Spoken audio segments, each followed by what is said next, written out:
Hello, everybody. Welcome to Slogan's Rock and Metal Extravaganza. Sorry we're running a little bit late. We were trying to get Logan. He was in and out of the stream. Hopefully he lasts. I probably just jinxed it by saying that. But yeah, so we're continuing our top three album series. So we're on 1971. So we're all going to pick our top three albums of 1971, discuss them, and yeah. So joining us, we have Tom Curless, of course, from Curless Mania. Rand. We got I Smell Hippies, Bryan. We got Alex from Alexploitation. And we got Logan, of course. For now, we'll see what happens. But yeah, now there There we he go. goes. Oh boy. So yeah, Tom's only got about an hour, about till 3:30, so about an hour and a half from now. So we're gonna let him go first, and if it's taken too long, he'll wrap up his picks at once. So it's only three, so hopefully we can get it done by then. But yeah, so Tom, welcome back on the show. And yeah, you want to start off with your third favorite of 1971. I don't know if you put them in any sort of orders. It's fine if you didn't, but like, yeah. Yeah, there's no Your order. third. I just No. picked out three, and like I think I was telling Sidney earlier before we started, like Yeah. this is like a coin toss. There were Yeah. so many. This is just ridiculous riches in 1971. This is insane. Oh yeah, nuggets. It's ridiculous. I mean, my list is so long. So, but I just finally just made it simple on myself, and I said I'm just gonna. I don't know. Anyway, I'm starting with Jethro Tull Aqualung. It's hard not to include this on the list. This is Jethro Tull at their height. Yeah. I mean, it's just, and this was their breakthrough record. I mean, they were kind of an up and coming band from 69 onward, and then this one was when they hit the jackpot. And there's a reason they hit the jackpot with this album. It's fantastic. It's amazing. I mean, this is Ian Anderson writing at the top of his game, and the playing is fantastic. And I listened to this record a lot. I mean, I kind of went by that too. Like, how much do I listen to these albums? Like, I come back to this album a ton. Like, I will listen to it, and I feel like it's like the first time I'm listening to it every time I listen to it. Things like, I mean, it's not just Aqualung and Locomotive Breath. It's Mother Goose. No. It's, you know what I mean? It's Cross-Eyed Mary. I love Wind Up. My God. I mean, this whole album is just stacked on that. Yeah, and it's just awesome. I love this lineup too. I always like, I mean, I love Barry Barlow, but I love Clive Bunker on the drums too. So there's just, and you know, I just love this. This album is just fantastic. I don't know what else to say. It's just unbelievable from start to finish. It never lets up. Love this album. So this is number 3, Jethro Tull. Cool. I remember that. I remember those two songs were on the radio a lot when I was in the Air Force in 71 and they were playing them.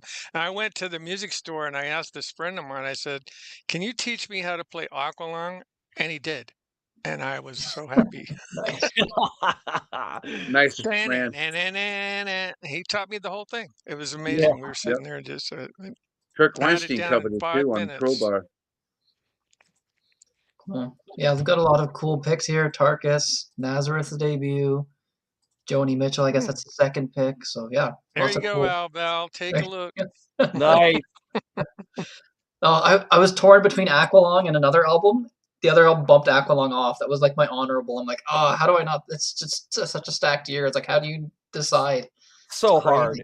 I'm listening to Aqualung, and as I'm listening to it, this is gonna be my number one, and then it got knocked off the list because then I put something else on. You're just kind of like, I gotta pick something here. So I kind of went with basically what I listened to the most, basically at this point. Yeah. When you do these things, I forgot all about Aqualung. I would buy that album just to get that painting. I think I should get that LP because I used to have it. Deep Purple Fireball. Hey, Rand, what's your number 3? Oh, you picking me, huh? I've got a bizarre prop. I can barely pick it up with my left hand because it shakes. See that? That's what diabetes does to you. What is the? Oh wow, it's a weird version. This is from the Shine On box set. Okay. Metal, Pink Floyd Metal. Unbelievable. This is where I started.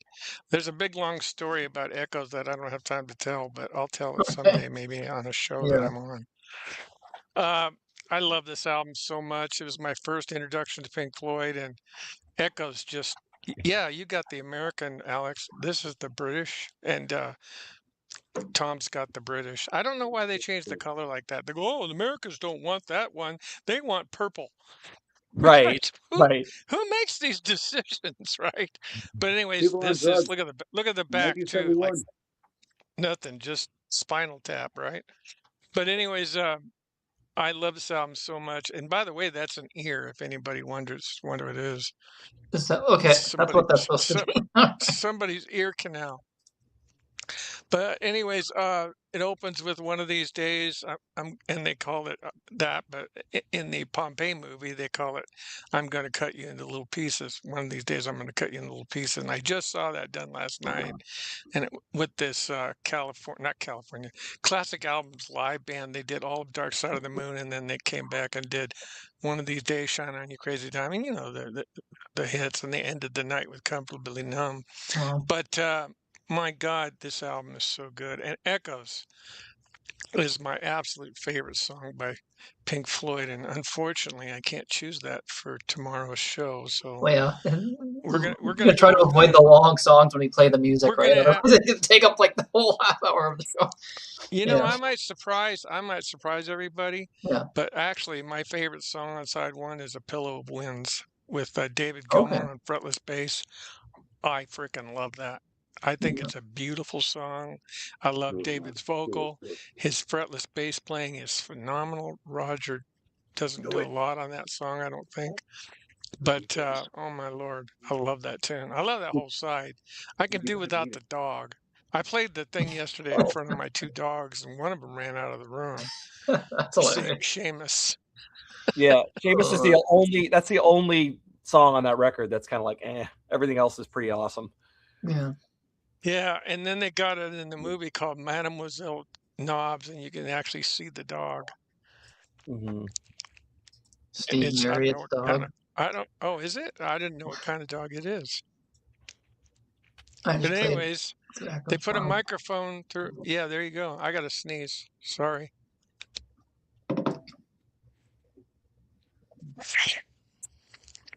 Excuse me.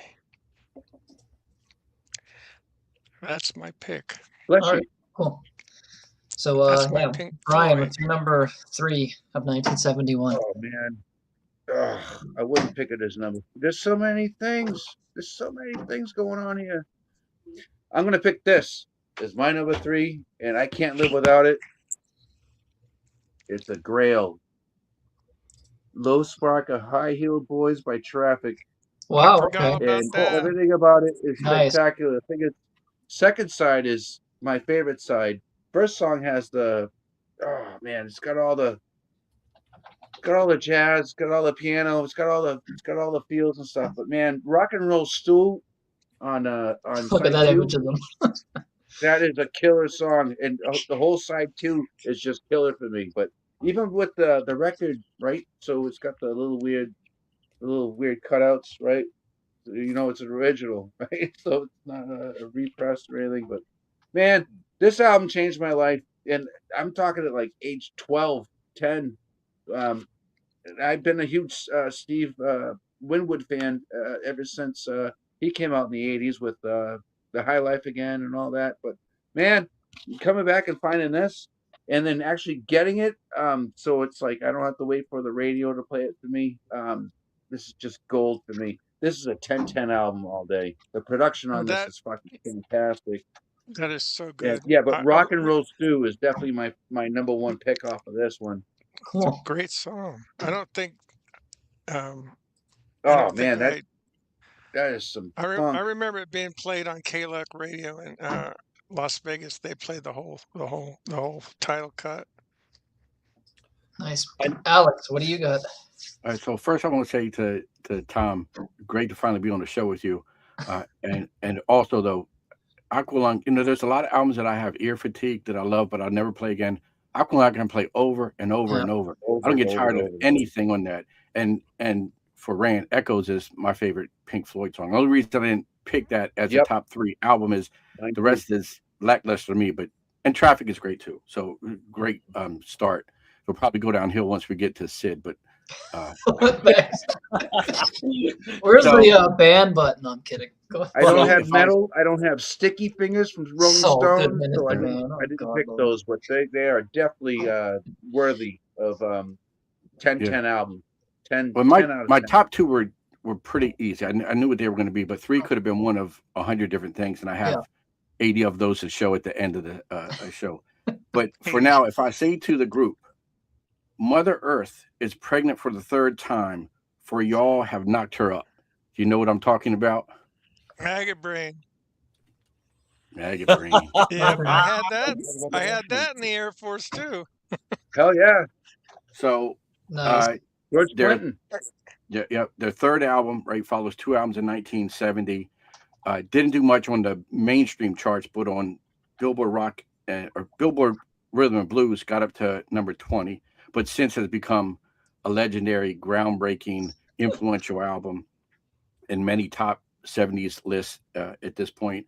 And this is psych rock, and it's soul rock, and it's funk, and it's R&B, and it's acid rock. It's just an amazing collection of music. It's the final one with the original lineup. 3 members would be out after this. But what I want to really concentrate on is the opening title track, which is essentially a 10-minute Eddie Hazel guitar solo. And if anyone out there does not know Eddie Hazel, please do yourself a favor. If you do nothing else, listen to this one track. It is incredible. George Clinton went to him before he recorded this and said, the first half of the song, think of if someone told you your mother just died.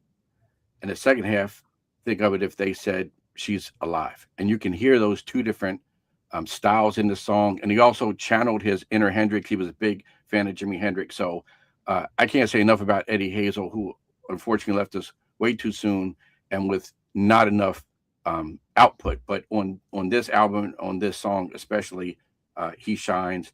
And then the next 5 songs have been described as soul harmony, group meditations, heavy with bass, keyboards, and class consciousness.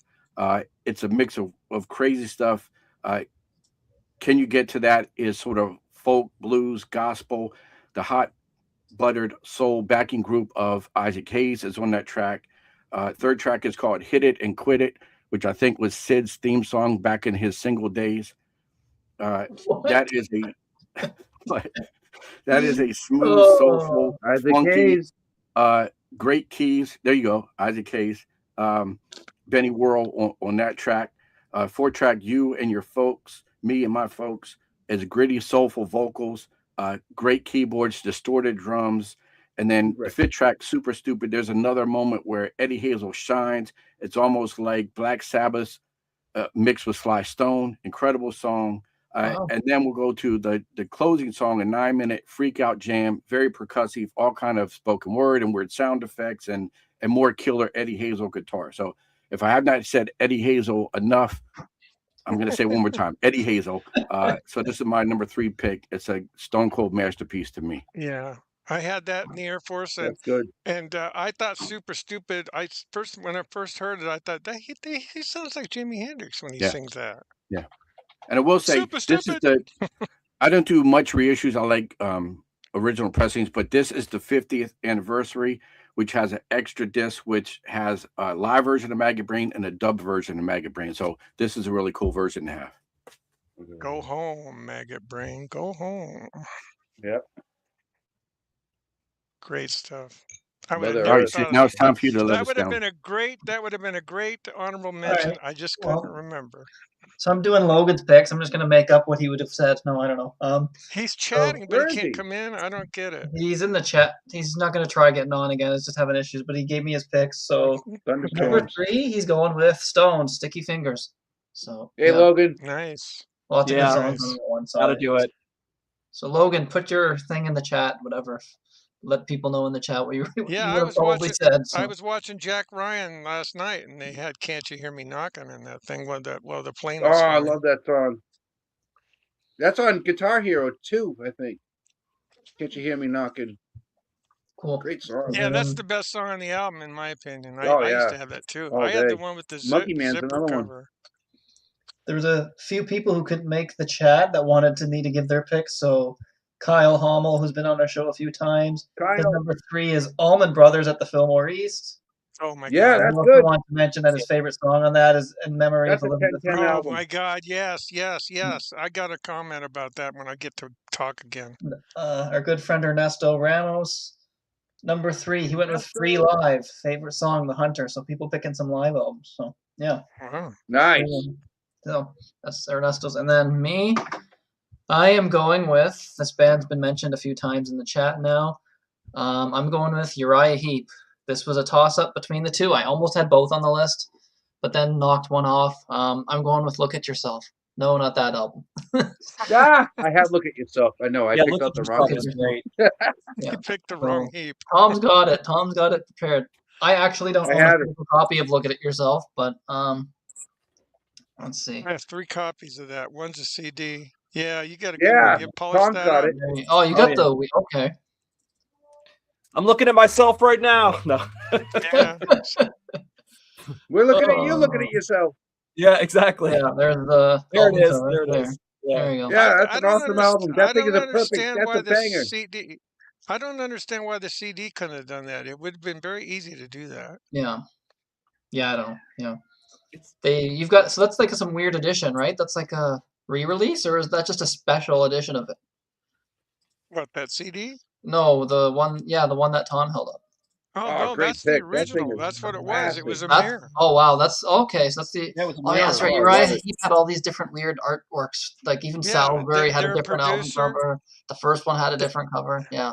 I I love think that their album. producer Jerry Braun, because they're Braun's Records in England. I think he said, "Listen, we can sell a lot of these albums if people that like the band can see themselves in the next album." That's hilarious. Really? Oh, That's why it's called oh, "Look at Yourself." It's unique. It's makes a sense. unique cover. It's It's awesome. very unique. Yeah, lots Great of great songs on there. Great music though too. Yeah. The title track is a classic. Like that's, I guess you could call that the hit. I guess I've heard that on the radio before. July Morning was a single, but is edited down to like Ah, 4 minutes. fun fact: Uh, synthesizer played by Yep, Manfred Manfred Mann. Mann. Yeah, so July Morning's got like this crazy solo at the end. There's a little bit of guitar thrown in there, but it's mostly like this weird, chaotic solo work on the keyboard by Manfred Mann at the end, which is crazy. Just loads and loads of good songs on here. Even the closer, Love Machine, is a great fast one. You got like this ballad on there as well, which yeah, sorry. Look at Yourself is sung by Ken Hensley. It's the only song that he sings on the album. That's right. And when I first remember getting into Uriah Heep, I always just thought, oh, it's David Byron singing everything. But him and Ken have very similar voices. Like, so they sound so good together when one's doing backing vocals and the other's doing lead. Like, they're a phenomenal team in Uriah Heep. Like, I don't know, I just thought both of them are just phenomenal singers. But I think, yeah, David Byron easily is, for me, like one of the best, like, singers of the 70s. Guy was phenomenal. And you really hear, like, the King Diamond influence in his vocals. Like, King Diamond has gone on record saying David Byron is his favorite singer. So you can really hear that when he goes really, really high, especially on the end of a song of I Want to Be Free, when he starts doing these really crazy high notes. But yeah, I went with Look at Yourself. I was going to go Salisbury as well, but I'm like, nah, I'm not going to pick two of the same band. I could because I do like them, but it was a toss-up. So I did go with Look at Yourself. But I just think it's a classic. And yeah, like I said, there's even a ballad. I'm forgetting what the name of the ballad is right now offhand. I should have had the yeah, and David Byron sounds great on that even. Like, and I'm not a huge ballad guy, but he nails that song. What's that? What Should Be Done? And then yeah, Shadows of Grief. Talk about that hit riff in there is just so heavy. Just such a great heavy song. You got Tears in My Eyes, has some cool slide guitar from I think Ken Hensley did the slide. Or I know he played acoustic. He did some slide. Mick Box is on. He does that slide stuff on Paradise the Spell. Yeah. He's really good at that. Fantastic musician. Keyboards, vocals, guitar. He can do everything, that guy. I mean, sadly, wait till actually. 1972. Wait till we do 1972. You'll see what I pick. I know. Oh my God. Sadly, 3 of the 5 guys on this album are no longer alive. 1972 right here. 1972. Sorry, no, 2 of them. David Byron and Ken Hensley are no longer around. Mick Box is still around. The other guys are. But yeah, that's another thing with this band. There's kind of a lot of tragedy with a lot of these. There's like 4 different lineups of these bands where like all the guys are no longer alive. It's just crazy. I know Gary Thane was gone so fast. Yeah, Gary Thane was gone. What happened to him? Yeah, just crazy. And then they replaced him with John Wetton for 2 albums, which I think is Once David Byron left, they never really kept a stable good. lineup for the most part. I liked for the it. most part. But I mean, they've had a pretty steady lineup, right, since like '86. Bernie Shaw's Mick been there for a Box very is long time. Mick Box is the Fripp of Uriah Heep. Oh, yeah, he is Uriah Heep. Logan's trying to get in again. We'll see what happens. Go Logan, come on. Wait, was Nice. Alex before? No, there we go. All We're right, pulling so for Come you, yeah, on, mine. no whammies. Come Look at on, yourself as come my number two. on. Was my No number three. whammy. So, This guy watches Press Your Luck. Mr. Curless, what's your number two? Yes. That would be yes. Yeah, this was He's stealing all my stuff. yeah, sorry, man. I couldn't. No, it's Again, funny. this is one of those I kept coming back to. I was like, how can I leave Fragile off the list? I can't, because You can't. even though it's got those little instrumentals by each member or whatever, they're sort of throwaway-ish. There's four foundational songs on this record, being Roundabout, South Side of the Sky, Long Distance Runaround, and Heart of the Sunrise. Just those alone. I mean, that it could be Nailed this it. album could be 4 songs and I'd be happy. But I also love the Fish, because I'm a huge Chris Squire fan. Fish. So anything that Chris Squire, like if Chris Squire solo, I'm all in. And Bill Bruford's drumming his heart out on this record too. Oh my God, Bruford's amazing on this as well. Oh, that album's crazy. Yeah, I mean, it's just this is Yes at their. This could be Yes at their high. I mean, people talk about Close to the Edge, but this is I love this album just as much. I like it as much. Yeah, I love Fragile a lot, but Close to the Edge just blows it away for me. Yeah, yeah, I know. But I don't know about Blown It Away. That's just my opinion. But I think this is just really, really good, and I couldn't leave it off the list. I come back to it a lot, so I Long Distance Runaround. Yeah. Well, the only reason I didn't pick that, and I don't think the solo stuff is throwaways either, but I love the whole album. But the only reason I didn't pick that is because it wasn't released in America until January 4th, 1972. What you're talking about is the November 1971 release in UK, which is fine, but I just didn't pick it because at that time I didn't know about Yes. I found out about Yes in 72. No, I didn't. It was a little bit before, but it was the album before. Yeah, it's where I discovered them, and we'll talk about that later. Yeah, we'll talk about that later. Yeah. Oh, it's my turn, isn't it? Yeah, Frogfather. Okay, here's my second. Nice. You pick a carcass? Sure. This is the Steven Wilson. I can't believe he bothered to do the 5.1 mix on this. Oh wow! I love this so much. Oh my God! There's a tune on here called Untitled, or I don't know, Mystery Cut or whatever. I'm not even sure if I can remember what it's called, but let me see if I can get my flashlight going. Wow. Let's see here. It was in the bonus tracks. Alternate takes. It's called Unknown Ballad. And nobody's ever heard it. It's pretty rare. But, oh my God. When I first heard this, I was telling the guys before we started the show, the title cut, this friend of mine in the Air Force, Mike, he said, "Come here, Ann. I want you to sit between my speakers and just listen."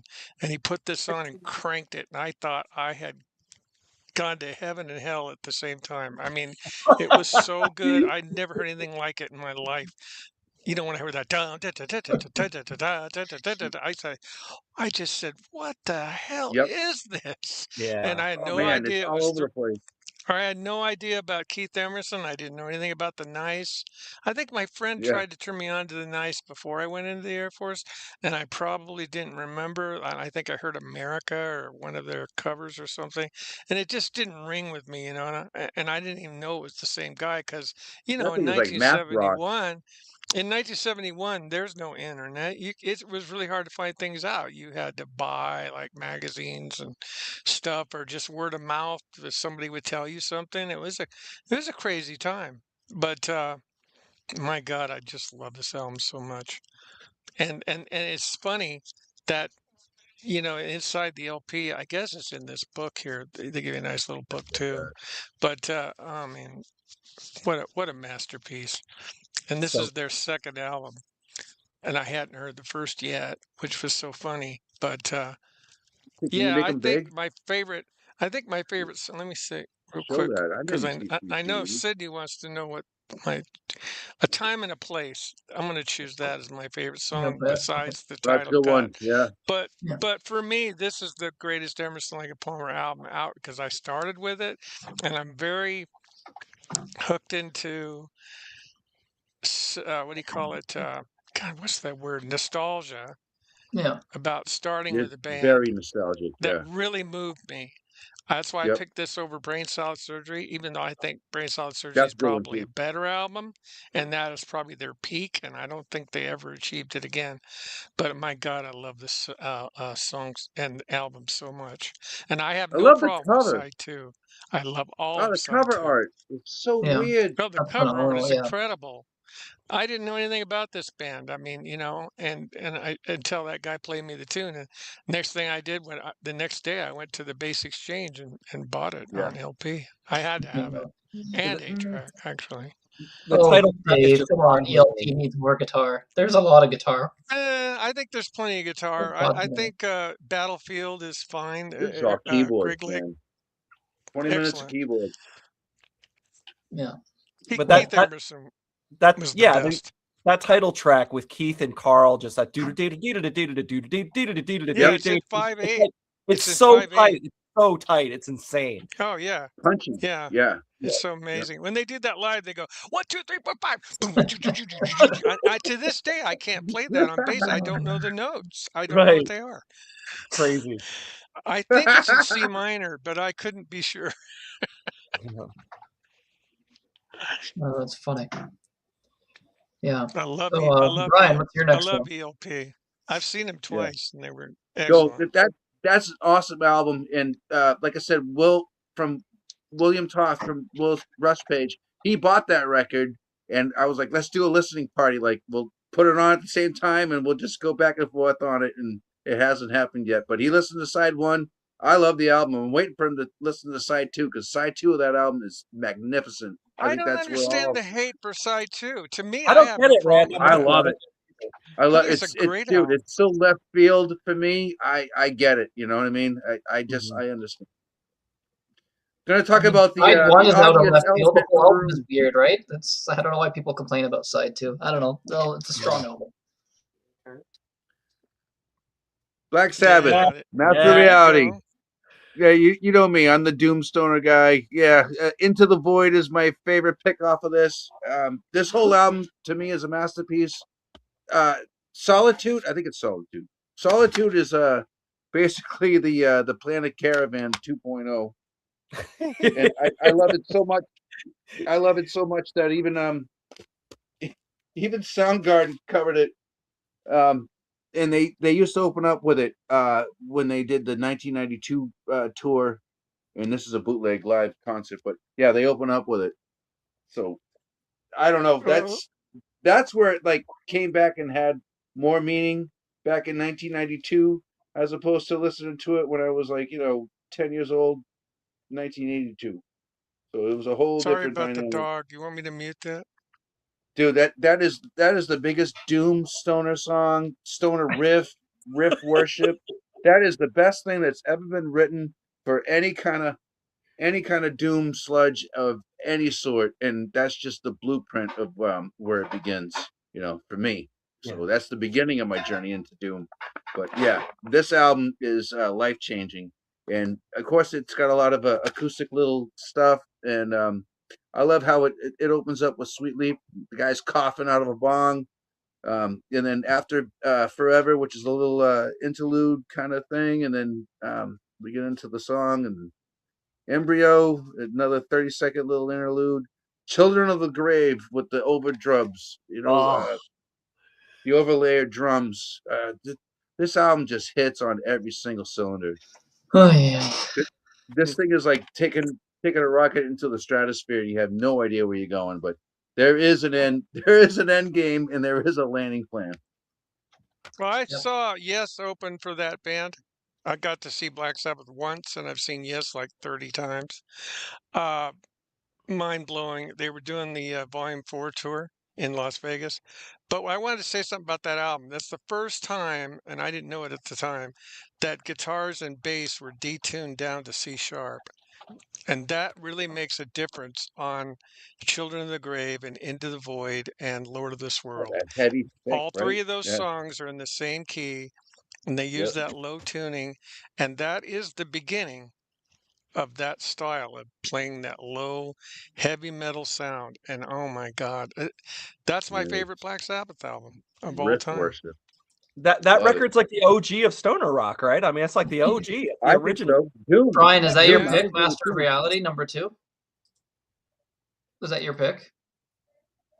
I'm sorry. No, Into the Void is my pick. No, what was your? Oh, the album was Master of Reality, right? Yeah, yeah. Okay. Yeah, that's the reality. But this is a Okay. 10-10 album. I mean, there's no skippers on this at all. Oh, it's great. Yeah. Cool. All right. So This many thing was amazing well riffs. thought out. Cool. Well Alex, thought it's out. your number 2, right? Number So- 2? Yeah. First, Bryan, that was Welcome tough to back, leave off. But Logan. again, we're not doing top 10, or I'd have more of these, but it's top 3. So, and Sid, just a I fun know, fact it's for a you. rip, right? Keys. Yeah. Sid, I think they took the mirror off of that Uriah Heep cover, so you won't scare yourself. Oh my God. Wow. Sorry, I just feel like giving you Mine a hard says time. look at today. yourself, and then in brackets, not you, Sid. Yeah. All right. So Scare yourself. another 10-10 for me, and this is the band's 6th album. To me, their last album, and my favorite in their discography, by a long shot. And that's the Doors, LA Woman. Yeah. And yes, they had 2 albums after this, but we're not going to ever discuss those again. I did that once, and that was enough. Other so voices? What? No mosquito. Billboard Top 200 got to number 9, 3 times platinum. What's important about this album is, so Paul Rothchild was not happy with the band was not happy with him. They kind of have a breakup, and engineer Bruce Botnick steps in, and I think that's what made this work. So they make a makeshift studio in this private rehearsal space. It's a different vibe. It's a different atmosphere.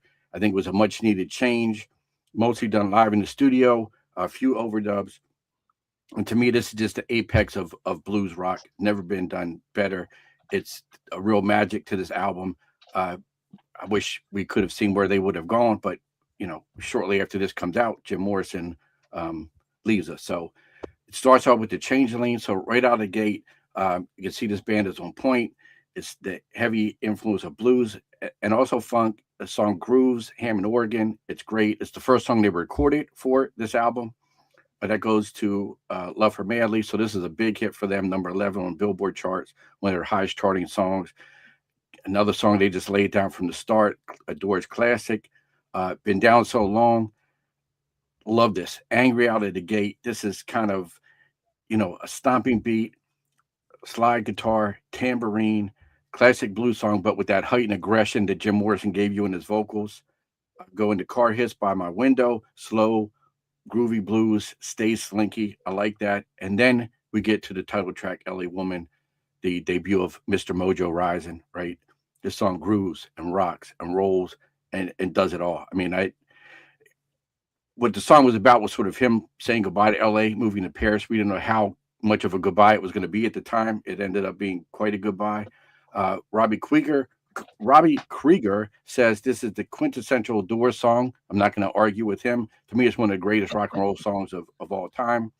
And we're talking about Doom. So I'm going to go into L'America. To me, this is early Doom. If you listen to the song, it's got an Iommi riff kind of starting off things, goes into blues, and then at the end, it's very funeral doomy to me. It's a different song for this band. Hyacinth House, kind of a palate cleanse, kind of a happier song. But then we go right back into the heavy blues. We're Crawling King Snake. I think, it's a John Lee Hooker cover, which I think Jim does him good. We go into the Wasp. Again, Jim's on point with the vocals. Ray kills it on the keyboards. And then the closing track, Riders of the Storm, Billboard 14 song. The last song recorded by all 4 members. The last song recorded by Jim Morrison. So this is psych rock, and it's jazz rock, and it's art rock.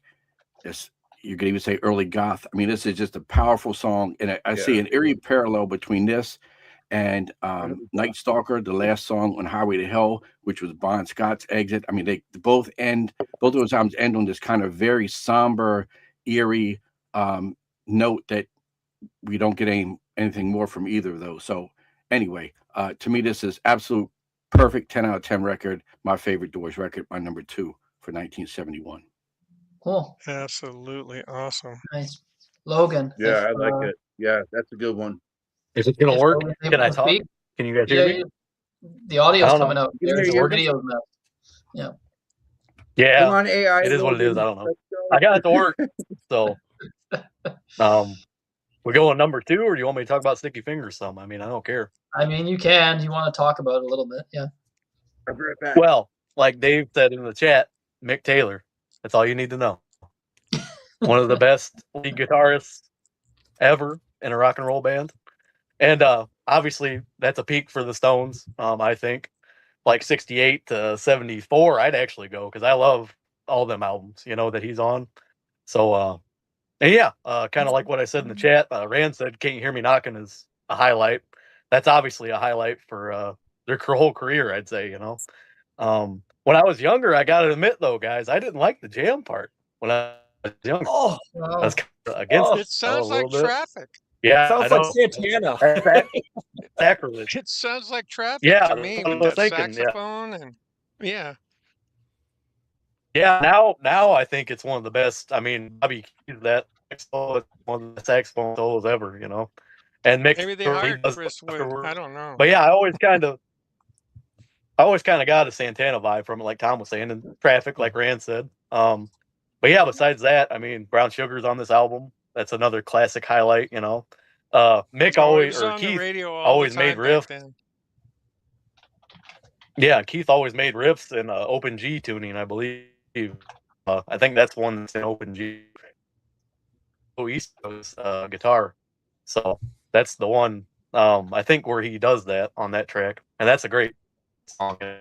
Wild Horses, that Keith's relationship with Parsons, I think, which, them two were kind of buddies for a while. So there's a lot of acoustic things on Sticky Fingers that Logan, Wild you're breaking up. Probably Moonlight Mile is really well. good. There's a lot of slide guitar on that. No. Uh-oh. And did we lose Logan again? It's kind of cutting in and out. Oh boy. What's your number 2? I know your number 2 because you gave it to me. I'll speak if you're okay. Nessie's messing with them in the Great Lakes. Yeah. So Logan's number 2. It was another great one, Alice Cooper, Killer. So yeah. Oh my God! Yeah. Oh, I'd like to mention that. Yeah. Alice Cooper, Oh, I Killer. forgot all about that album. Oh, See? Yeah, that album, Killer. Man, I go on Wikipedia and was looking up all the years because album, there's no way I would remember all this. There's just no way. Oh man. Yeah. Kyle went Joni Mitchell Blue. Favorite song off of that is California. That's good. Joni Mitchell, yes. Yeah, that's the only one I ever bought was Blue. I had Ernesto's number 2 is I was Deep looking at Purple Emmylou Fireball. Harris, but it's too late. The Yeah. stuff I have is later. It's not 71. Yeah, that's Court and Spark. Ernesto went Deep Purple Fireball. Favorite song is Demon's Eye. His number 1 is a surprising one because I know it's an album that people kind of they don't know Demon's Eye, criticize it, but it's one of those weird albums that most people probably wouldn't talk about. Here he comes. Shh. Stop talking about him. Ernesto's number 1. Oh no, we're not on number 1s yet. What am I doing? We're only on number 2s. All right. Stop talking about him. And then yeah. Christina gave me her picks too. Oh my God. Yeah. So many people are giving me picks that want me to say them on the show. There's Christina. Christina, you're in the chat. Put it in the chat. Put it in the chat. I gotta find the picture on my phone. There's so many proxies today. This is wonderful. I know, it's crazy. So yeah, I still got to do mine then, right? Because I'm on number. The more the merrier. So my number 2 is the one album that I actually own of these. Is ZZ Top's first album. Nice. I think this album gets overlooked. I mean, there's not really. I've never heard it. There's not. I don't think there's nothing on here is really a hit. There's like repeat it one more time. Live footage of them playing it, but it's very inaudible. Like a lot of the old live footage of this on YouTube when they first started, but like it's not even really listenable because it's like from 1971.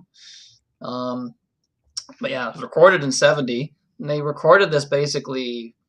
All these songs were pretty much written right when they first got together. But yeah, and our good friend Tim Derling, he made a really great point when he was discussing this on his channel that what's interesting about it, he brought up the point that it's all like blues stuff, but none of these songs are covers, which is very rare for that time. For a band doing their first album, doing like a blues album, you'd think that there would be like a few like old covers thrown in there, but no, this was all like original stuff that they wrote. And yeah, again, right off the bat, they have their signature humor in here, like song titles. First song, "Somebody Else Been Shaking Your Tree." Like at the end of the song, he starts singing "It's Planting Times." Totally ridiculous, but there's lots of different stuff. It's blues, but there's like different tempo changes. Like the song "Brown Sugar" is probably my favorite on here. Speaking of the Stones.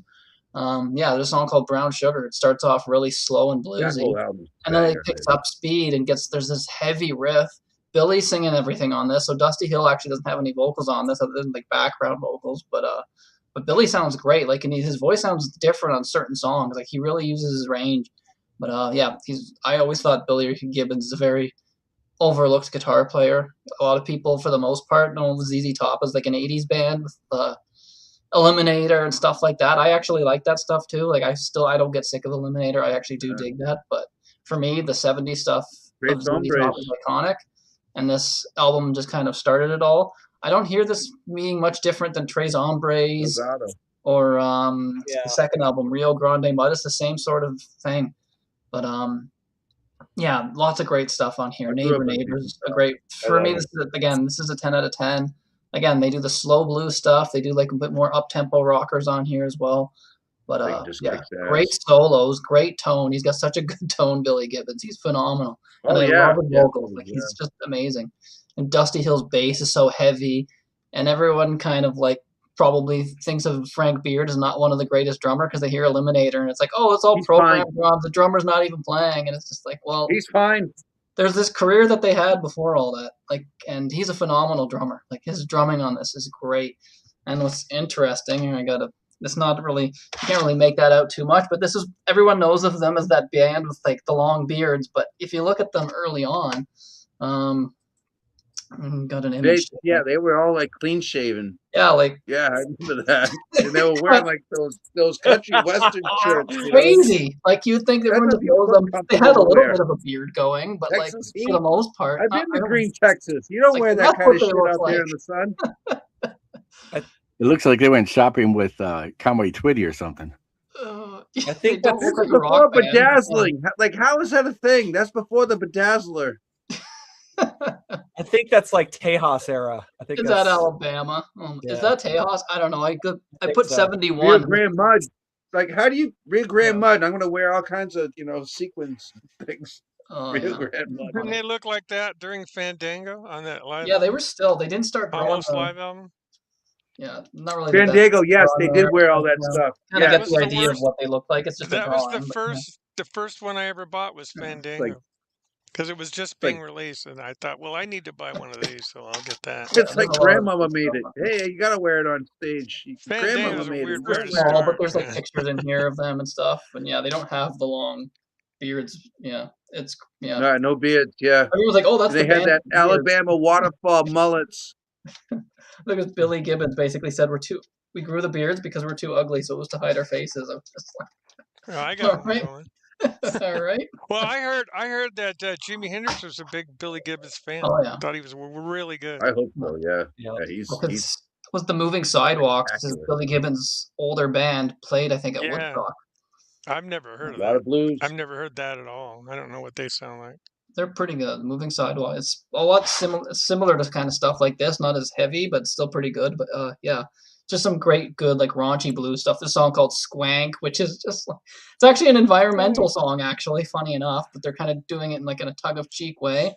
Basically, like the big monster is destroying the earth, and the monster's name is Squank, and it mentions like comes in different colors, like green and brown. It's just ridiculous, but yeah, totally ridiculous.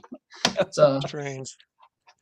Great, good bluesy, heavy rock album from ZZ Top. So yeah, it's my number 2. I almost had this as number 1, got bumped down to 2 for my number 1, but had to have this on the list. So yeah, cool. So Tom, what's your number 1?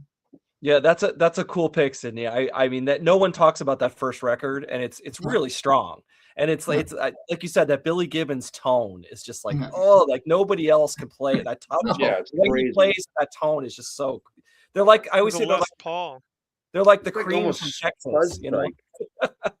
Yeah. But my number 1, you know, I had to go. You know, I was a lot of debate back and forth, but I had to go with my boys, and that is Genesis. Okay. Ooh, nice pick. I forgot about them too. My God. Yeah.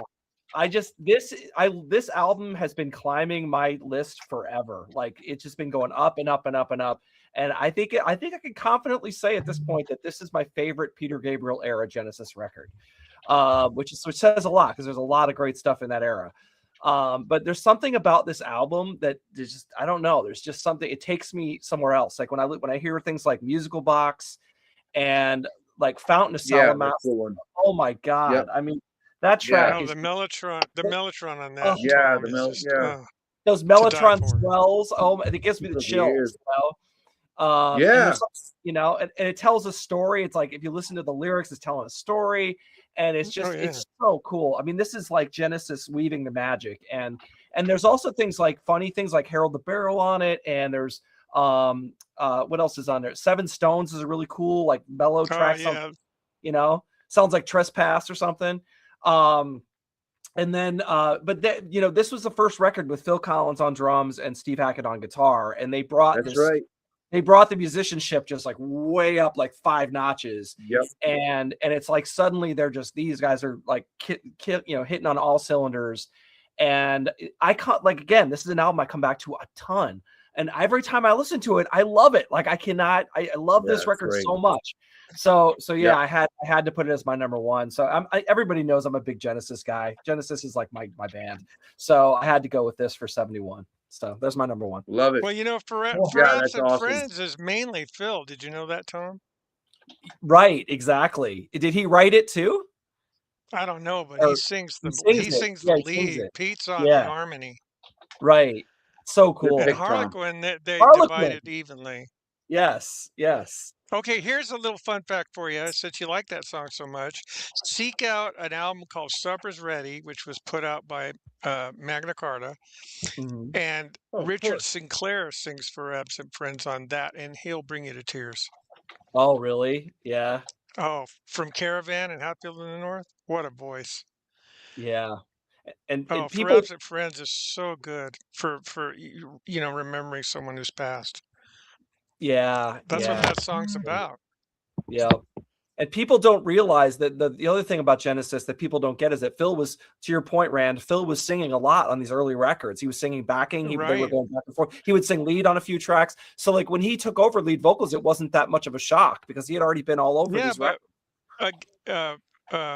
What's the name of that song on Selling by the Pound on the end of the first side? Starts with More an for O. me? No. One something. God, I can't think of the title. But anyway, that whole song is all Phil. He's doing all the harmonies. Does everything. Pete doesn't do anything on that song. Yeah. More Fool Me. More Fool Me. Yeah. Yep. Yeah, that's all Phil. We used to call it More Phil Me. Yeah. No, we never used to. I just made that up. That was me. I made that up right here, right now. Nice. I made that up. More Phil Me. But it is. Yeah. It's all Phil. Yeah. Very cool. It's great. I have no problem with that song. But you're right about Nursery Crime. Oh my God, I can't believe I forgot that. Would have been a great honorable mention. Yeah, that's a fantastic album. Scrap the show. We got to redo it. No. Return of the Giant Hogweed. Someone mentioned. I forgot to mention that song. That's another killer, and it has tapping on it, but way before Eddie Van Halen. Yeah. Oh yeah, the Return of the Giant Hogweed is totally tapped. Yeah. He's playing that in harmony with Tony on the pianette. Yeah. Cool. Which is running through a fuzz box, by the way. Right. Yeah. That song sounds incredible because it's so distorted. Yeah. Right. It's almost heavy metal. I think that's that and The Knife are probably the heaviest Genesis It ever is heavy got. metal. You're right. Yeah, it's Pretty thick. heavy for Genesis for sure. Yeah. Oh, great! I mean, Great it's no, I pick, can't Tom. dance, but come on. God, Oh, and by the way, just so you know, Uh, Keith Emerson did a review for that in Melody Maker. really? Said it was a masterpiece. He loved it. Yeah, he liked it. Yeah. He loved it. Yep. But you know So you've that done something right when Tony Keith Emerson Banks is is going, praising you. "Hey, Keith liked what I did." Right. Exactly. Bragging Yeah. rights. I'm ashamed of myself. I love Genesis. They're my second favorite band. Yeah, I Hey, agree. if you want to Yeah, pick they're it, fantastic. you can still pick it. You haven't said your But pick yet. you know what I'd like to say? Oh yeah, go ahead, Tom. What? Did you pick your favorite song? Oh, favorite song? I would say Fountain of Salamasis. Oh God, yeah. That's Yeah. just such a killer track.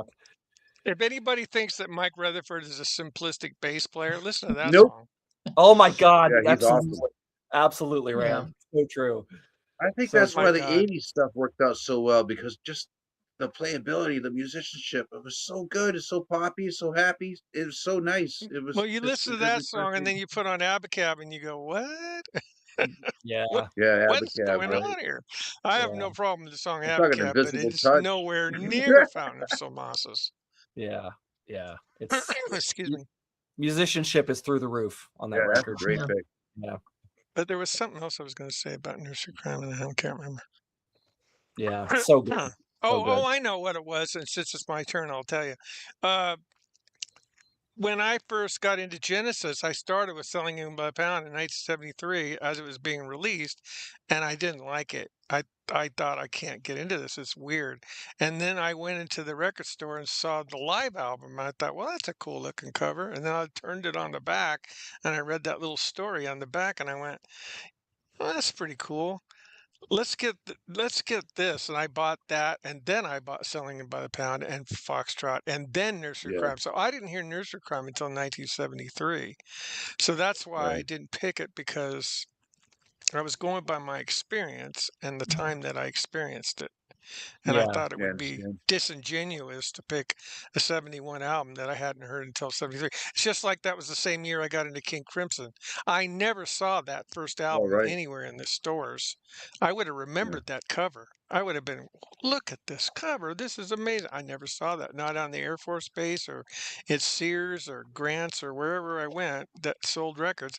I don't remember that first King Crimson album. So I got into him on in the Wake of Poseidon in 1973. That was the first thing I had ever heard. So I can't pick an album that I didn't experience in the year that we're talking about. That if I didn't experience it in that year, No. that's the way I feel. But I did this one. Nice. Nice. Oh, he picked You it. don't you don't know what this is? My first This experience Yes, with Albert. Genesis was that Three Sides Live. That's the first time I heard Genesis, and I still have the record. I loved it.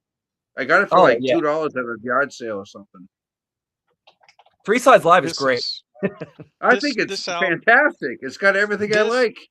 this album changed my life. Okay, let me tell Yeah, you. I got that. Yeah, I got I'm that. listening. I'm listening to KLUK FM in the Air Force because we always did, and I heard Your Move, and I said Yeah, that's a good one. I didn't know what that was, and then the guy put on another song. Those were the days where you could call up the DJ and talk to him. I called up the DJ and I asked him. I says, "What was that last Yeah, song you I have that played?" record. And he goes, "Which one?" I go, "I don't know, something about one step forward, two steps Yep. chest. I don't know, something like that." And he goes, "Oh, that was Your Move by a band from England called Yes." And guess what, folks? The first two albums hadn't been released yet, so In History is Born. we thought this was the debut in 1971. And he said, and I said, "Oh, That was the yeah, self-title. some female singer. She was really good."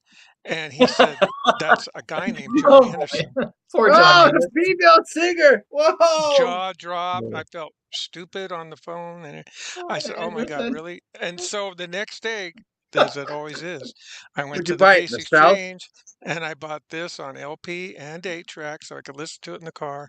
I couldn't stop listening to this for weeks. This was my only go-to album. This album changed my life as a budding guitar player, just learning how to play. And I heard Steve Howe on Years Is No Not Disgrace. 74. This is 1971. It Oh, just 70. blew my That's not mind. I 71. started playing guitar in 66, and by the time this happened, I wanted to learn this stuff. I mean, it was just, oh Oh my yeah, I took God. guitar This, lessons. It's to this fucking day, they're my paralyzed favorite me. band. As you all know, I'm a big Yes fan, but oh my God, this album. I could have picked Fragile, but like I said, the reason I didn't is because I didn't get into that one until 72 Rand because it Kelly, I wasn't remember you available. posted a picture with all your 8 tracks, like on your VW bus or whatever it Yeah, was. Yeah, yeah, I remember you exactly. did that. Yeah, I Yeah, remember and I you did did that. have That was fucking epic. by I that have never time they seen were anything like that. well, yeah, I had a stupid idea, but That was anyways, epic.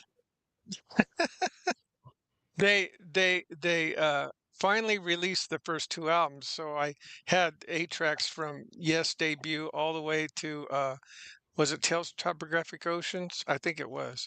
And I put them on the back bumper of my Volkswagen bus and took a picture. And there was a Yes See, poster in the back window that my girlfriend made see what for my me. name And says right here. See what it There's two says right stickers here. on both sides of the Yes That's poster, him. which is KZAP FM, Sacramento, California. And just the other day, Grant at Grant's Rock Warehouse did KZAP album thing. I didn't even know it existed from 1982. So I sent him that picture that Brian's talking about. And he Yeah, it was said, great. I "Hey, love that picture. here's I what he saved it on said. my Brian, phone. I here's thought it what was Grant awesome. said. Grant said hippie because I was living in my bus at the time. That was my home. The best thing is, like, But it's a VW bus from the 60s, and there's no rust. There's like absolute, it's a California, right? So there's no yeah, rust on any of the stuff, right? So yeah, it's it was a just 69. everything's It was a gleaming in 69. the morning California sun. It was an epic picture. I've never seen it once. I The saved hardest it, so part I'll never forget it. I think it was The awesome. hardest part is what tune do I choose? Because there's to me, this is a No perfect rust album. on the There's nothing bumper. wrong with this album at all. And for some reason, they decided to put a live cut on there, a song called Clap, which they call The Clap. And Steve Howe was like super embarrassed that Atlantic did that, but Yeah, they couldn't change it, and I they never love did that change it. picture. So it was weird. But I have to choose Years Is No Disgrace because the solo in that, when he turns on the fuzz He even had box. going for the one on 8 track. He had It's that my too. favorite Steve Howe. It's my favorite Steve Howe solo of all time. Is Yours No Disgrace. Once he turns on the fuzzbox, and then when he turns it off and does all that real fast jazz stuff, I like that too. But I really dig the sustain on that ES 175. It's really good, and I just want you to know that we didn't know about those first two albums until an album came out called Yesterdays that had highlights of both of those albums and that long version of America, which we hadn't heard either. So it was weird, you know. But I mean, the Yes album changed my life. The Beatles, Meet the Beatles, and this album, probably the most two important albums in my entire life. I agree. Wow. Cool. And I'll be 74 in September. Good Lord willing, and Yeah. the creek don't rise. You're still young, bro. There it is. He's There got it it. is. Now, what's Yeah, funny he's about got it. that? What's Had to Look go funny at get that. about it. that is when you Yeah. get the LP, there's all kinds of information. Nice, Tom. Yeah. And when I saw Peter Banks was playing guitar, I went, I've got him on Flash. Got that first Flash Oh, album. that's Yeah. awesome. Oh, that's so fun. I didn't know he was in Yes until then. But the America was Rick Wakeman and Bill Bruford. Bill Yeah. Bruford plays Mellotron bongos on that in the end. Oh, He just wow. pushes a button and there's bongos going Mellotron like this. bongos. Not a This button, but a pushes a key. You know button what I for mean? bongos. Here's bongos It is. button. The Mellotron has a bongo setting Yeah, in it. that's Yeah. crazy things that you can do. I own one. Yeah. I know this. You can do crazy things with Oh, Mellotrons and that's funny. keyboards. You can just basically play any instrument on it. The Yeah. Yes album, perfect. Eddie Opper's production, by the way, phenomenal. The sound of that record is just chef's kiss. Amazing record. Really. Oh, right Awesome. on, Rand. Yeah, it is. I mean, you know, Right on, bro. and they were playing Your Move on the radio, and I don't remember if they Yeah, played the that's a good rocking one. version at all, or if it was just the slow ballad. But My God. And then all the nods to John Lennon on that song, too. All we are saying is give peace a chance. Mm-hmm. And send an instant karma to me. For years, I thought he was singing send an instant comment to me. I don't know why. A Rand, lot I'm of the people king of think that misheard lyrics, uh, so a don't lot of don't be people think ashamed. that Years is No Disgrace, the lyrics is death-defying, mutilated armies scatter the earth. That's not what he's singing. He's singing armies gather near because it rhymes with fear. Cool. Bryan, what's your next one? Your number one, I should say. All right. I'm not gonna pick my number one because it's pretty obvious. But hold on, I'm gonna do an honorable What? mention for real quick. Okay. Just I already for know what your just number one is because I think you told I me. thought we just were for doing those heaven's at the sake. end. Breaking rules again. Oh, yeah.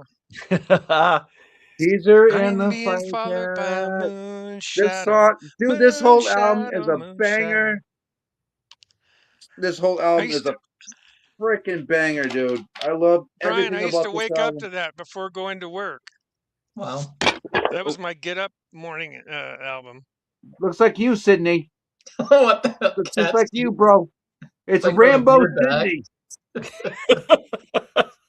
Tuesday's gone. Oh, All Tuesday's right. dead.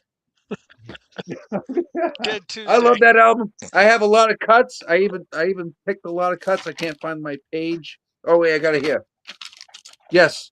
So everybody's heard Tuesday's Dead. Shadow. Changes. Hold on. Rewind. Changes 4. Yusef Green. Um, uh, Bitter Blue. Everybody's heard that. It's a hippie album. It's such a Bitter Blue badass is song. Bitter Blue rocks. You could Juice turn that into a Train. heavy metal song. Oh my God, you could do anything with him. I love him. I just wish he didn't die in a plane crash. Moon Rest Shadow. in power, Cat Stevens. Have you ever seen the video for Moon Shadow? They put it out back in the day. It No, was I haven't. animated. Oh, No, it's no, beautiful. I You should certainly didn't. watch it. It's on YouTube probably. I'm being All right, so followed by before I a introduce moon my shadow. third pick, go ahead, Rand. Go ahead. Moon shadow, he's moon just shadow. singing. I can't introduce my next pick unless I introduce this one first. And we all know that Oh yeah, controversy.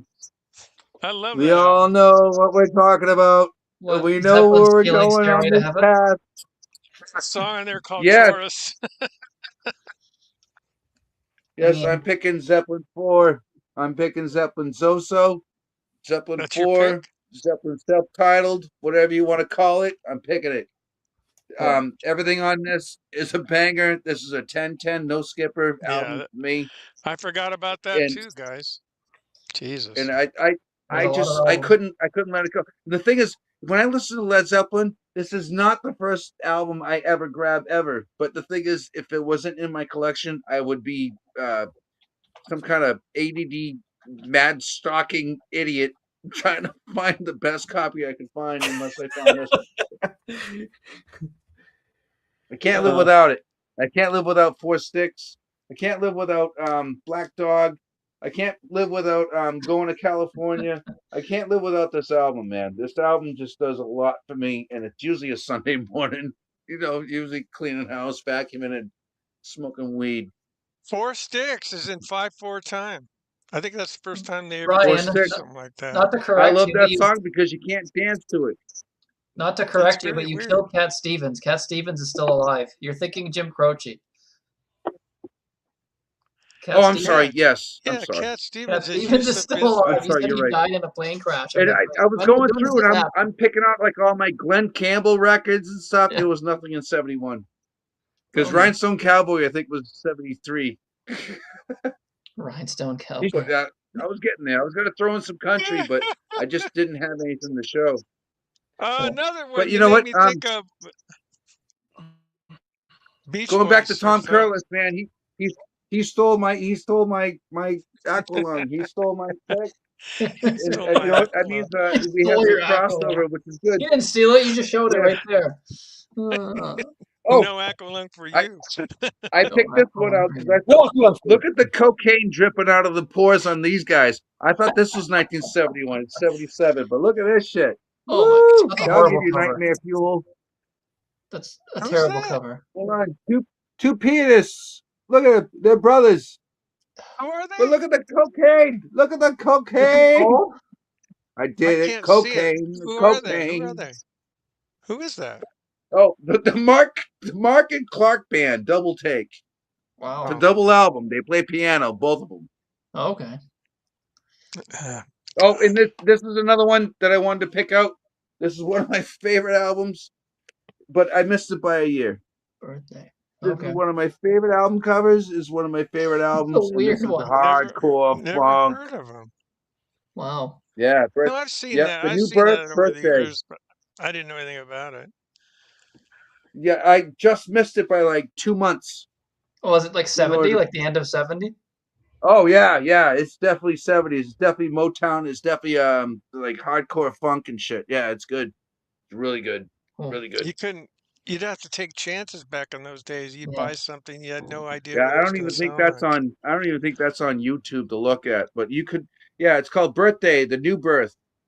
But Okay. I'm telling you, man, if you like Shaka Khan and you like like even was it Otis Green stuff? Like this is it.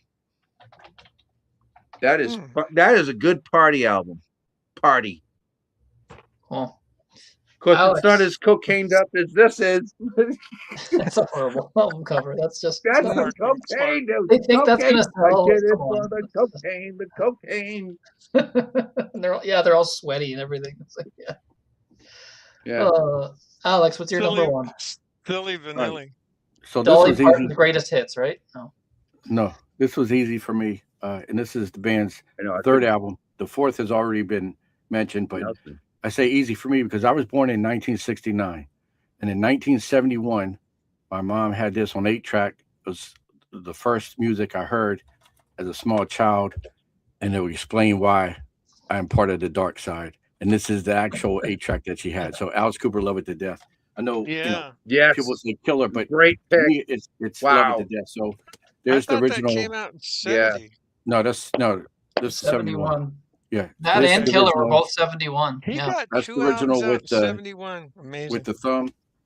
Yeah. And then they did that where they cropped the photo, which looks stupid. So they quickly redid it with the airbrushed cover. Yeah. Nice. Yeah. And then that's the Italian version. Which is, Oh, wow. Oh, wow. That's even better. Yeah. I've never seen that. So this was their first commercially successful album, right? They had Pretty Few and Easy Action on Frank Zappa's straight label, but that's kind of wacky freak out. It's sort of when they moved to Michigan, got influenced by the Stooges, MC5, that they kind of solidified their sound. And then comes a young Bob Ezrin working his magic with the band for the first time. And then he's really becomes a sixth member of the band and integral in Cooper's solo stuff as well that would come along. He had them kind of tighten up their sound. So originally, I'm 18, was called I Wish I Was 18 Again, and it was an 8-minute song, and he got him to condense it down to 3 minutes. Warner Brothers was not sure that they want to put an album out after they absorbed Straight Records, so they released that as a single. It does well, and they move forward, and then they put out this, which I just think is an absolute masterpiece.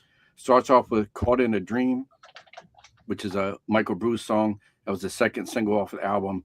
You know, a cool riff to start it off, straight ahead rocker, sets the tone for the album. And then we go into I'm 18. That song is written by the full band. I think this is really them on all cylinders, establishing their sound. It's right off the bat, it's kind of dark and moody. It's a distorted riff. Cooper comes in with his harmonica, and then he starts to sing. And this is one of those songs where he's kind of soft, and then he gets heavy and gritty, and I love that. This is where the cool lyrics of Cooper start to come in. I just love I've Got a Baby's Brain and an Old Man's Heart. Took 18 years to get this far. Influence also, not only just heavy metal hard rock, but on punk rock. Joey Ramone, Johnny Lydon, aka Johnny Rotten, both name check this. So what I really like though is, and I don't remember what it was called, but VH1 had some show at one point that played classic videos.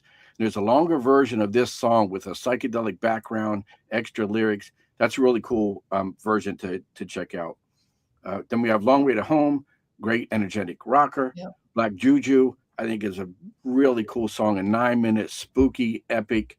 Again, Alice kind of menacing, soft spoken, one of my favorite vocal performances of his, and it sort of deals with dark death, supernatural forces. So obviously, Sid, that would speak to me, would it not? Sid knows me well. After your Coven pick last time, yes. Yeah. The first Is one. It My Body? I love that song. Hallowed Be Thy Name. Again, another cool vocal performance by Alice Cooper. Second Coming, this haunting composition. Really dig that. But then we move into Ballad of Dwight Fry, one of my favorite Alice Cooper songs of all time. This kind of dramatic piece about an asylum inmate. Soft piano at the beginning. This little girl speaks. You find out that she's talking about her dad. It shifts into acoustic guitar, and then it just goes, full out goth, dark, heavy Cooper band at their best. So love that. To me, it's Sun Arise, the ending track, always threw me off a little bit. It's a cover tune. It's a weird choice, but I'm still not going to let that take away from everything that came before it. To me, this is absolute perfection. My favorite Cooper album, my favorite album of 1971. Cool. Alex, That's a great Alex, pick. have you Damn, ever that's a good seen on YouTube one. a concert called Cincinnati Pop Festival 1970? Yeah. Yeah. Oh my God. I got to watch that with my friend live on television. That was amazing. Yeah. The early Cooper stuff like that, once they found their sound, their concerts and their stage production and everything, it was unlike anything else, really. And That's then the one where they influenced. had the cake and he went Mhm. underneath the sheet and all that. And the Yeah. Stooges were on that too. Yep. It was a Can I crazy interject? concert. Grand Funk interject for a second? headlined. Yeah, what?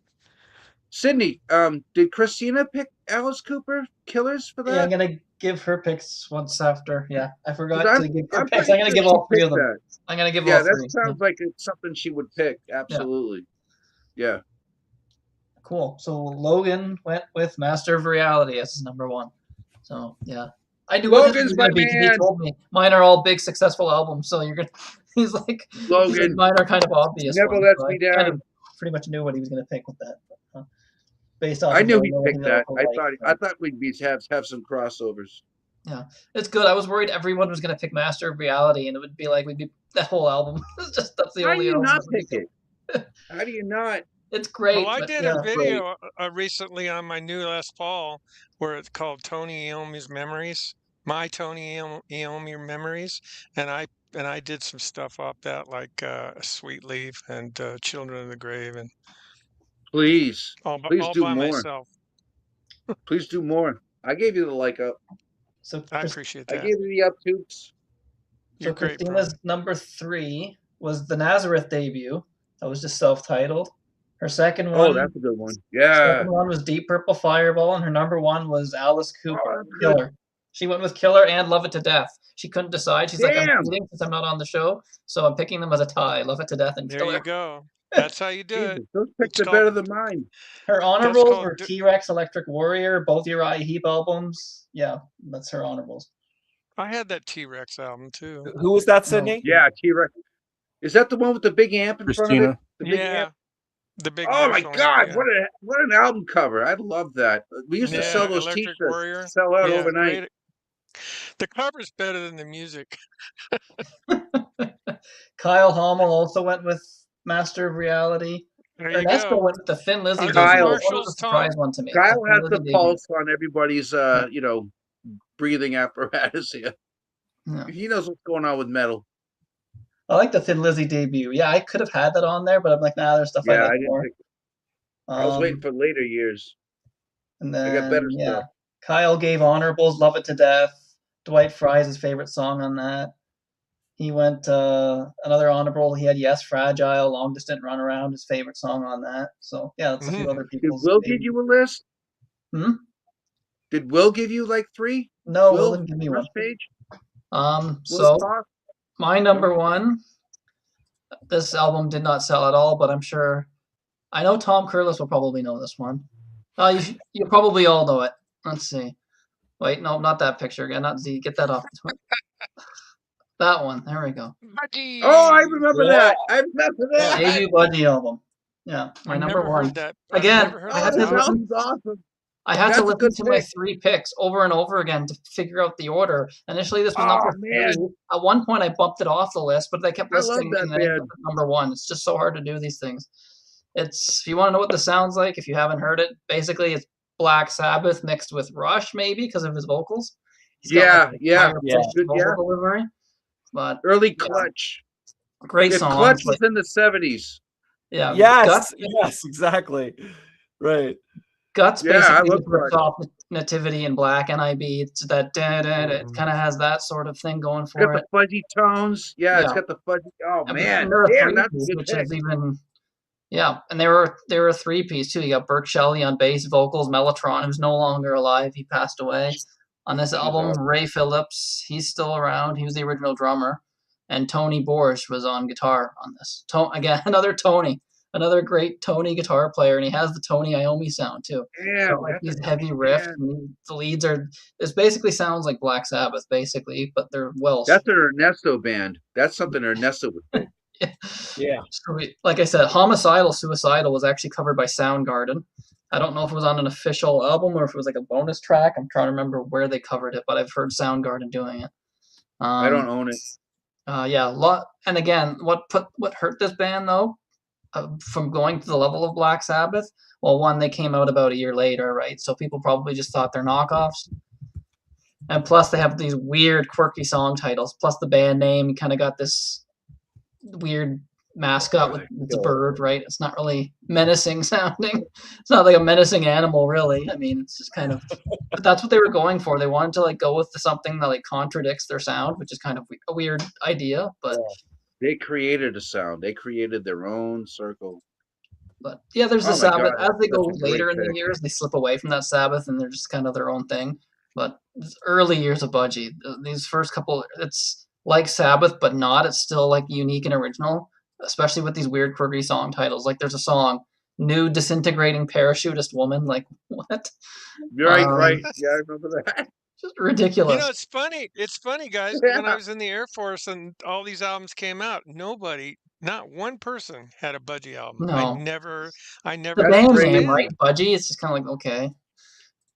It's like the sword I is saw now. Roger Dean was doing their covers though. Yeah. There's even ballads on here. The ballads on here are like these quick. They're not really. They're like 1-minute interludes to like the next song. Everything in My Heart, You and I. But they're these just kind of like beautiful, almost like Beatles type sounding ballads. They kind of did that on a few albums with throwing these little short little things to break up like the crazy heaviness of the music.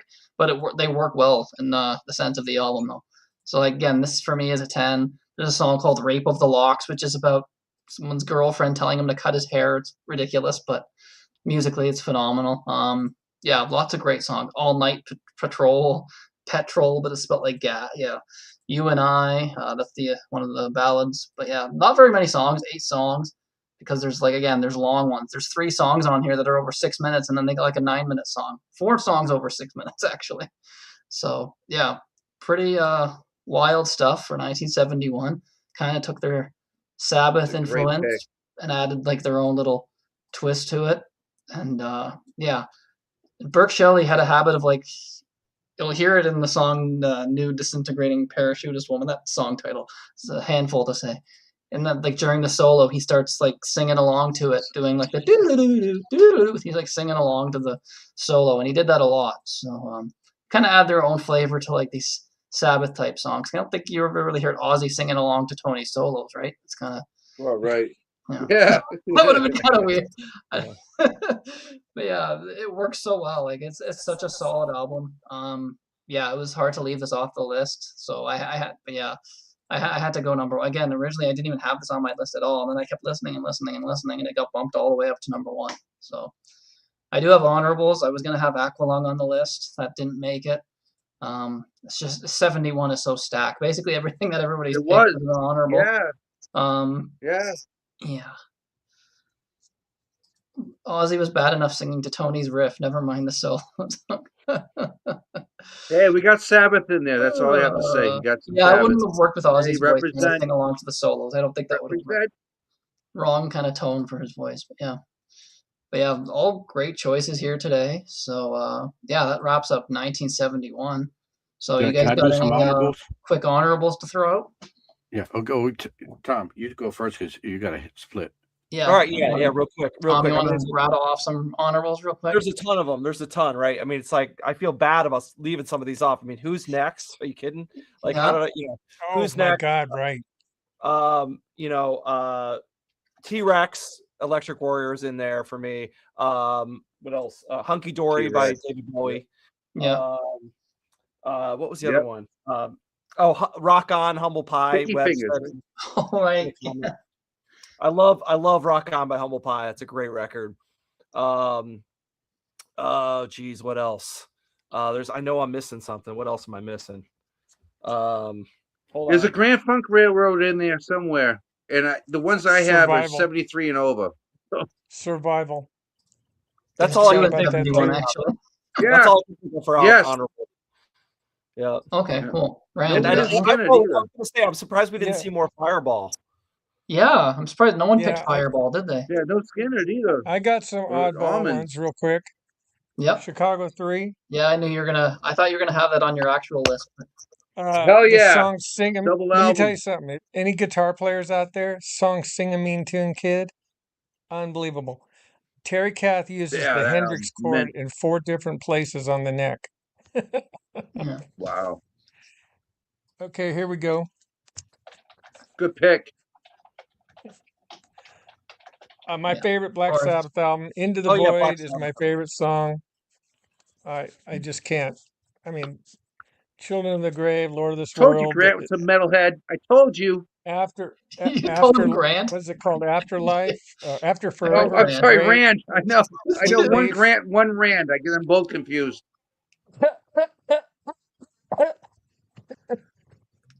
Hey, look at this. There you go. He had it ready. Fireball. Yeah, Tom, I thought you were going to There it is. I thought you were going to have Bowie because you're doing your Bowie series. It's incredible. Richie Blackmore goes insane on that song. I had it ready. And all those ones you guys mentioned too. Genesis, Nursery Crime, Alice Cooper, Killer. My God, I just forgot so many of those. Cat Stevens, Teaser in the Fire Cat. Like I said, I used to wake up to that, get me going for my day. Yeah, that album's mint. That's a good Sunday morning. Logan, that's a good Sunday morning. It's a good way to wake up. So is Tea for the Tillerman, come to think of it. Cool. Bryan, you got I didn't do Loggins and Messina. I thought that there was a 71 in there. Okay. Alex, you got anything to rattle off? I do. 2 albums from this master in 1971, Miles Davis, Jack Johnson. Yeah. Oh, hell yeah. But I didn't hear Miles that Davis for years. Even better is Live Evil, which is a masterpiece. Yeah, I don't have that. Yeah. I got stuff. I got into that stuff much later. Nice call, Alex. Birds of Fire. And some of these were mentioned in the comments already, but influential proto metal, hard rock, First Dust. I was gonna use that as an honorable. Yeah. Dust. Hey, did you notice no Bob Dylan in 71? You notice that? No, there wasn't. No. Sir Lord Baltimore. Yeah, they're heavy. John. Lucifer's Friend. Lucifer's Alex. Yeah, that's awesome album. Great album. Awesome band. Yeah. Gravy Train. Awesome. Really rare record on Vertigo. Great Black Sabbath label. All these great obscure albums. So let's get into some obscure. How do you have all these? Like, you have Head Over Heels? Yeah. We played that album on a listening party. Look, are you going to challenge me again and say, did you not learn your lesson? I never heard that. Wow. Head Over Heels is, Michigan band. Gypsy, really cool. Oh, I hear that all the time on Sirius XM plays that a lot. I love that. Yep. Alex has got every obscure album that I like. Yeah, that's good pair. Which is kind of folky, jazzy rock, which is pretty cool. Oh my God, Alex! Holy crap! So watch out, you're gonna blow the association. These are all the bands no one's heard of. Well, this one you won't. The Incredible Broadside Brass Band, I haven't heard of. What? The Great Grizzly Bear Hunt. What? Yeah, the Incredible Broadside Brass Bed Band. Check them out. Wow, that's obscure. A Saigai, which is sort of Afro funk rock, also on Vertigo, which is really cool. Obscure mentions. Wow. And then this Alex is just making up bands. No, I'm not making this He printed these. I'm telling you, you're gonna. How about the Grambling College Marching Band? This came out in These 1971. titles are so wild.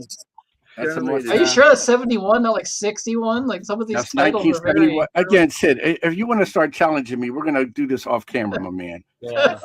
The Flower Traveling Band. Sounds like that's my they're a great band. Flower fully Traveling. signed copy. Really crazy Japanese, right? jazz space rock Flower Traveling Band. From very Japan. cool. From Japan, yeah. And then this is the Which is Sean Cassidy. No. The Master Musicians of Jiao Jiao Ka, which is a Brian Jones was involved in this. Oh, okay. Yeah. And that's it. That's enough of my weird stuff. That's it? You sure? Well, oh, it's crazy. Yes. I was gonna go through some of those obscure ones. Some of those ones I had. I know Logan probably loves this one. He probably would have picked it as an honorable, maybe. Nantucket Sleigh Ride by Mountain. I know he loves Mountain. Yes. Oh, great song. I forgot. Yeah. Lucifer's Hell yeah, Strand that's and a great Dust. band. God, the guitar tone on that song is to die for. The woman tone. Oh my God, the guy's a mammoth. Yeah. The second UFO album, Flying, 1 hour space rock. I don't know. People shit on that because it's different, but I think that's pretty cool. That early UFO I haven't heard stuff. that early stuff. I'm cheating right now. I'm actually on Wikipedia looking through to see if there's anything that I would pick. Rory Gallagher, 1971. Yeah, okay, Rory Gallagher. Yeah, of course. Taste. Aqualung was an honorable mention. That. Going through some, Humble Pie Rock On was mentioned. Humble Pie, nice. Yeah.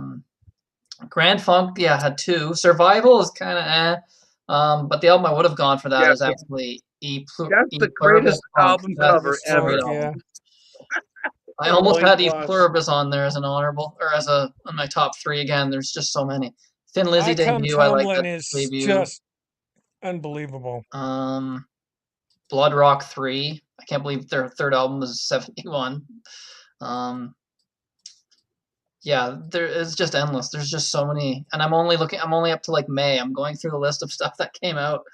Can you imagine living during this decade, during this year, with a empty wallet, with all these brand new records releasing? Oh my God, I couldn't even imagine it's that. insane. It's crazy. Since you guys mentioned, or since you mentioned Blood Rock, I'd be homeless buying records. Listen to this.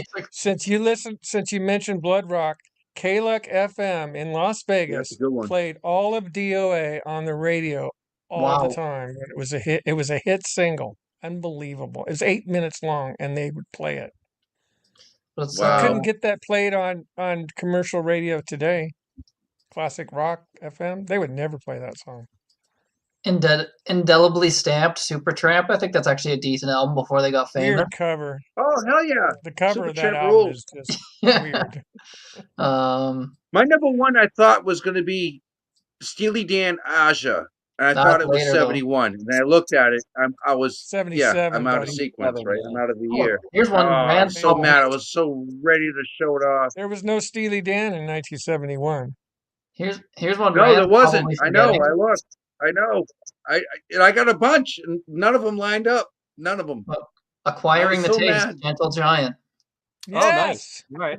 Yeah, but I didn't find out about them until 1974's Power and the Glory. It's another obscure band called Irish Coffee. Terrible band name, but they had an album still from one of my Belgium. favorite bands. Deep Purple Fireball. How the hell none of us picked that? I picked it. It's crazy because the chat was going crazy with Fireball. Yeah, who's next? Tom mentioned Atomic Rooster and Hearing of Atomic Rooster. 7 Years Golden Hearing I could have as an honorable. There's just Future Games by Fleetwood Mac's a good album. That's a good record. Great album. Yep. Bob Welch is really, really good. Looking at some other stuff here. Yeah, I love him, man. Bob Welch era is kind of underrated. Solo stuff I have. I love Paris. I have the debut album on LP. Here's a few obscure ones. Tucky Buzzard and Moby Grape. The production's awesome. First April Wine album, I guess. Yeah, it's the weird one with the foot. There's some weird stuff on there, but I think it's a solid album. Jefferson Airplane Bark. Yeah, I had that too. Pilgrimage, Wishbone Ash. Oh my God, how did that? I didn't even think of that. Yeah, awesome album. See, I Damn. didn't hear them until Argus, and I still love Argus. I think that's their best Yeah, record. I'm the same. Santana. Yeah, August. Oh Then you yeah, have to chase down Santana. everything before. Caravanserai. No, just called Santana, self-titled. Oh, that's the third album. Yeah, it's the third one though. Self-titled, yeah. That's when Neil Sean came on at 15. Yeah, that's crazy. Wow. You mean yeah, Afro Pick Hair? The Afro first REO Hair, Neil Speedwagon Sean? album is pretty good for what it is. That guy had bell bottoms bigger than the Liberty Bell. Let's see, what else is here? Dog of Two Heads, Status Quo. I think that's a great album. Oh, Status Quo, great band. Yeah, I could have had Zeppelin 4, obviously, as an honorable. Both Alice Cooper's as honorable. Debut Nazareth. You got to talk about Zeppelin. There's only 12 of them. Mott the Hoople, Brain Capers. That's a good album, too. Yeah, Mott the Hoople was awesome. I was never a fan Rory of that Gallagher, band. Deuce, actually, and his first one. How about that band, It's a Beautiful Day, Rand? Yes, I got to see them open for Humble Pie with Slade in the middle. And the Humble Pie that I saw was the Smoking Tour because Frampton had already left. Slade, Clemson was the guitar player. Wow. They were phenomenal. What else? Wow. Flowers of Evil by Mountain, so another Mountain album is there. Yeah, Flowers of Evil. You know, I was looking through Weather Report. I was looking through all this stuff, right? All the stuff that I have for prog. Everything's like 72, 73, you know, everything's getting older. So if we have another option for another episode, the sixth album by Quicksilver Messenger Service. They have their sixth album is just called Quicksilver, but I think that one's pretty good psychedelic rock album. I'm a big Speaking of Weather Cipollina Report fan. I love his guitar. Howlin' Giant too. Howlin' Giant was another one I was looking for. 71. I couldn't find one. Speaking of Weather Wildlife Report, by Wings, their debut. I forgot I had CDs. Yeah. Wayne Shorter put out The Odyssey of Iska, which is a great jazz record. Gil Scott Heron, which has The Revolution Will Not Be Televised, and one that has not come out yet that is a Stone Cold classic. Silver died in Avengers. Make them big. Shaft sound. Make them talking big. about Shaft. Yeah. What about Paul and Linda McCartney Ram? Didn't that come out in 71? Right. Yeah. Right. Yeah. I have a big box set of that Grant told me to buy. What about Islands by King Do you Crimson? listen to it? Rand, no? Do you listen? Yeah, it's not my at favorite, all? but yeah, that's a good one. Yeah. Lizard came out in 71. Damn it! King Crimson Lizard came out in 71. Camel. Yeah. Camel in there? Can't believe I forgot that. Let's see what else is here. Oh, the first ELO album. Rip's gonna kill me. Yeah, I had that. I almost picked it. I didn't. I almost picked it. I'm not a big fan. See, now but that I'm band I started with On the Third Day, which to me is my favorite. I got all Again, the you live start with records. the band at a certain album, and I'm gonna pick the one I started with. I don't know why I do that, but Yeah, that's pretty much I was it. looking at Boston too, but that's 77. Edgar Winter's White Trash, that second studio album. Yeah, lots of good stuff. Like 71 was Johnny Winter is the shit. Johnny Winter is what you want to buy. Edgar Winter 71 was just so loaded I with like both. great albums. I couldn't believe Johnny how many Winter's there where were. it's at. Well, yeah, they're two different things, right? Edgar's more, I don't even know what you would call his music, but yeah, Johnny Winter's more just blues, right? Edgar Winter's He's kind the of got blues, like funk yeah. going And then on his brother's some a other little stuff. bit more prog. Edgar gets more proggy, especially on that Roadwork album, that live album. Rick Derringer's insane on that record. That version of Tobacco Road just had our jaws drop. We couldn't believe what we were hearing. Did you Oh, see? I love that song. I love that. Hey guys, I got to roll. All right. Bye, Tom. Great thanks for seeing you having again. me. Thanks for having me. Appreciate it. One last Have a pick. good show. I'll catch up with you. One last pick. Badfinger Good to straight see you, up. Tom. Oh, there you There you go. Todd All right. Rundgren Go check produced out Curless I'm gonna Mania. Go bounce check out his I'm channel. losing- He's got great content. So losing, search for signal here. Curless Mania. Logan's actually on there all the time doing like his Bowie series, actually. So Yeah. go check out Curless Mania. Brian So, yeah. Sideways. Thanks, Tom, Take for care, joining. Good to have you Bye, here. Tom. See ya. Have a good one. Peace out. Peace out. Cool. So yeah, that's 1971. We got all this, like, had so many honorables. It's just insane. It's just These go forever so if we many think albums. about them. Insane. I can't believe I forgot Nursery Crime. That's like, oh my God. But again, the year doesn't match up with the experience, Yeah. so I can't. And yeah, then you get these weird albums where they came out in the UK in 71, North America got them 72, so it slips your mind and you forget that it was actually released in their own country earlier, right? So Can you believe I hated Selling England by the Pound on the first listen? I and now was that's like not your type ready. of music, go figure. I was not ready. But then when I heard that live version of Watcher of the Skies, I was sold. I mean, Yeah, like, my God, what an opening. cool. So yeah, that wraps this one up. So guys Yeah, can this give me was your fun.